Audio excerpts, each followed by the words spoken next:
Bueno, Milei el otro día le cambió el nombre a algo que hizo el gobierno peronista, que es el Centro Cultural Kirchner, la recuperación del viejo Palacio del Correo y su transformación en un espacio espectacular. La verdad que todos los que hemos pasado por ahí y hemos visto no solo arte y cultura y conciertos y etcétera en la Ballena Azul, que es el espacio más grande, sino en todo el espacio. La verdad que está buenísimo y bueno, ahora le cambió el nombre y lo quiere llamar Palacio Libertad Domingo Faustino Sarmiento. Lo puede llamar como quieras, el problema es el contenido, no como se llame, y si sostienen las políticas públicas de cultura, cosa que vienen destrozando. De hecho, eliminaron los programas de cultura, cerraron Tecnópolis y etcétera largos. Además, con la contradicción de que lo hace con el nombre de Domingo Faustino Sarmiento, que no hay que ser muy leído para saber la importancia que le daba Sarmiento a la educación pública, a la educación de calidad, a incluso tener un idioma propio. Sarmiento era incluso un ferviente defensor de que teníamos que construir un idioma propio con nuestras reglas propias despegadas del español. Y obviamente no hubiera estado de acuerdo con quitar financiamiento al sistema educativo. Y Milei en esta semana, por un lado, logró frenar un pequeñísimo aumento al financiamiento universitario y por otro lado, impulsa un presupuesto que reduce el presupuesto general educativo, que según la ley de educación tiene que ser del 6% del PBI como piso, y elimina ese piso. Entonces Sarmiento, yo creo, sin ser un especialista en Sarmiento, que no estaría muy de acuerdo. Pero bueno, dejó Milei una de las frases que circuló mucho el fin de semana y la voy a volver a compartir. Por un lado, para desmentir, porque la verdad sigue teniendo un valor, por lo menos para nosotros. Y segundo, para hablar un poco de qué es lo que quiere generar Milei con toda esta movida. Esto dijo Milei en la inauguración de lo que ahora llaman Palacio Libertad. La verdad incómoda de la educación argentina es que la Universidad Pública Nacional hoy no le sirve a nadie más que a los hijos de la clase alta y los ricos y la clase media alta. En un país donde la gran mayoría de los niños son pobres y no saben leer, escribir ni realizar una operación matemática básica, el mito de la universidad gratuita se convierte en un subsidio de los pobres hacia los ricos, cuyos hijos son los únicos que llegan a la universidad con los recursos, la cultura y el tiempo como para poder estudiar. La universidad ha dejado de ser una herramienta de movilidad social para convertirse en un obstáculo para la misma. Hay tanto en esto que dijo Milei, arrancando que si efectivamente tenemos tantos niños pobres, es muy difícil ir a aprender a sumar, a restar y a leer con la panza vacía. Es muy difícil. No sé si les ha tocado, pero yo conozco gente que sí. Y es muy difícil. Milei les quitó la comida a los niños. Se la quitó.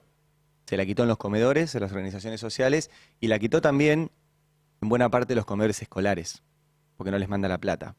No solo eso, sino que además recortó el Fondo Nacional de Incentivo Docente, el FONID, que mejoraba los salarios docentes de esos maestros de primaria y de secundaria que les enseñan a los niños a leer y escribir. Pero además, con esto, no solo reveló que al final era mentira lo de la rendición de cuentas, era mentira que les preocupaban los extranjeros, era mentira que el problema era que se graduaba poca gente, era mentira que no eran eficientes, sino que lo que quiere hacer Milei es eliminar la posibilidad efectiva de movilidad social, porque los datos lo desmienten. El INDEC muestra que el 48% de los estudiantes universitarios proviene de hogares pobres. Por ende, sí van los pobres a la universidad. También hay un estudio que les muestro, que lo compartió el colega Dani Steingart, esto es de la organización Fundar, cuando te dice ¿para qué sirve la universidad? Bueno, esa es la evolución de la tasa de desocupación según nivel educativo entre 30 y 50 años. Cuanto mayor es el nivel educativo, menor es la desocupación. ¿Sí? La tasa, la línea naranja son los que tienen solamente la secundaria completa y la línea azul son los que tienen educación superior completa. ¿Sí? Perdón, la naranja es secundaria incompleta. Lo que ven en este gráfico es que a mayor avance en el sistema educativo, menor desocupación. por ende sirve como espacio de movilidad social. Y después el otro dato, que también lo compartió Dani Steingart, que lo hemos mostrado varias veces, es el porcentaje de padres y madres de estudiantes en universidades públicas que no fueron a la universidad. O sea, visto al revés, el porcentaje de primera generación de universitarios que hay hoy en las universidades argentinas. Y ves universidades como la de José de Paz, como la Jaureche, como las de la Patagonia, como la de Formosa, como la de Hurlingham, como la de Loma de Zamora, La Pampa, etcétera, donde el 90, 85, 80% de los estudiantes son primera generación universitaria. Por ende, sus padres y madres no fueron a la universidad.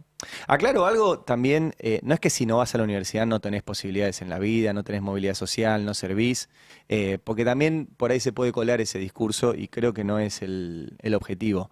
Lo que sí es claro, como dice Woz, que la meritocracia, no me hables de meritocracia, que sin oportunidades esa mierda no funciona. Y la universidad te da oportunidades.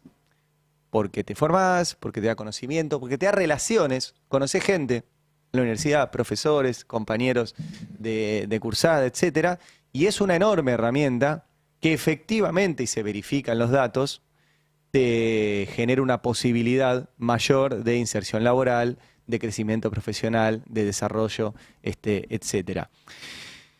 ¿Y por qué la Universidad del Caos? Yo les recomiendo que lean el editorial que publicó Roberto Navarro ayer, que se trata, dice, el mayor plagio de Milei es su estrategia política. Y habla de un libro de Giuliano da Empoli que se llama Los Ingenieros del Caos, donde cuenta Roberto que la tesis de ese libro es que justamente es una estrategia pensada y deliberada la generación de caos constante. ¿Por qué? Porque eso te desquicia y te impide pensar. Y el único que piensa es el que puede generar ese caos constantemente. ¿Qué es a lo que hace Milei? Milei es alguien de un pensamiento muy limitado, pero muy concentrado, y es un estudioso. Milei es un estudioso. De escuelas muy pequeñas, de escuelas muy marginales, pero efectivamente estudia modelos y los aplica sin pensar en la realidad que los aplica, pero estudia modelos y los aplica. Y este libro, lo cuenta Roberto en su nota de ayer, efectivamente muestra que hay una intención deliberada de generar caos constante para que estemos discutiendo todo el tiempo sobre ese caos y no sobre lo que efectivamente tenemos que estar discutiendo. Por ejemplo, este fin de semana, la Casa Rosada subió un video absolutamente anacrónico sobre el 12 de octubre, hablando del Día de la Raza, de que en ese momento llegó la civilización al continente americano, cosas que por ahí cuando yo era chico se decían así, pero la verdad que en los últimos años hemos aprendido a que no es el Día de la Raza, que las razas en el ser humano no existen, de que le llamamos el Día de la Diversidad Cultural, que no hubo ninguna llegada de civilización, había civilizaciones y muy avanzadas en el continente americano, que no trajeron buenas prácticas, como se le llama. Incluso hubo algún integrante de la Libertad Avanza que dijo que se terminaron los sacrificios humanos en América con la llegada de los españoles. Los españoles en esa época quemaban mujeres en las hogueras. Las quemaban por pensar distinto. Estamos hablando de la Europa feudal. Había guerras, guillotinazos, ahorcamientos, asesinatos masivos de cualquier persona que pensara distinto. Eso trajeron. Entonces hubo un encuentro de civilizaciones. Por eso se le llama el Día de la Diversidad Cultural. Bueno, ¿qué hace Milei con esto? Bueno, Milei provoca, genera caos. Y la verdad que no tiene un doctorado real, porque el doctorado que él esgrime se lo dio su amigo Bertie Venegas Lynch y no dice nada, pero es muy hábil en esto del caos constante, de todo el tiempo hacer una provocación. Y es una pregunta que nosotros, por ejemplo, como periodistas nos hacemos, que es, ¿todos los días contestamos el caos que nos plantea Milei? ¿O traemos otros temas que no tienen que ver con el caos que nos plantea Milei? Es un dilema, yo no tengo la respuesta, porque yo cuando Milei no era nadie y decía estas mismas barbaridades, no le daba entidad y no le daba espacio. Lamentablemente ahora es el presidente. Entonces cuando el presidente dice algo y ese algo tiene consecuencias, porque las instituciones en la Argentina funcionan, Y cuando una persona, sea quien sea, ocupa la institución, el lugar presidente, cuando dice algo, ese algo tiene consecuencias. Entonces ahí cambia la cuestión. Creo yo que la pregunta, y por eso le llamé la Universidad del Caos a esto, es qué otra universidad podemos crear frente a esta Universidad del Caos. Y es el gran desafío que tiene en este momento todo aquel que no quiera ser parte de este gobierno, que detrás del caos lo que genera es crueldad de Estado. Porque en ese caos tenemos 5 millones más de pobres, en ese caos dejan de repartir comida, en este caos se mueren los jubilados a cuentagotas porque no pueden comprar los medicamentos, en ese caos se nos va a venir un verano sin vacunas contra el dengue y sin campaña contra el dengue, en ese caos entra la última estrategia que es la universitaria. Y también en ese caos que genera Milei, intenta, creo yo, generar un odio de los sectores más populares hacia la clase media. Lo que dijo el otro día Milei es, ustedes le están pagando la universidad a los clase medieros. Los clase medieros les están robando la plata, mientras los hunde cada vez más en la pobreza. Bueno, no tengo la respuesta, ¿eh? Sí veo que Milei está aplicando esas teorías. Les vuelvo a recomendar que lean el editorial de Roberto Navarro de ayer publicado. Y a pensar qué hacer frente a esa universidad del caos. Puede ser una universidad del orden, puede ser una universidad de la esperanza, puede ser una universidad de la unidad, puede ser una universidad de la militancia, o pueden ser un montón de universidades. ¿Vieron que les molestan las universidades? Bueno, por ahí tenemos que hacer un montón.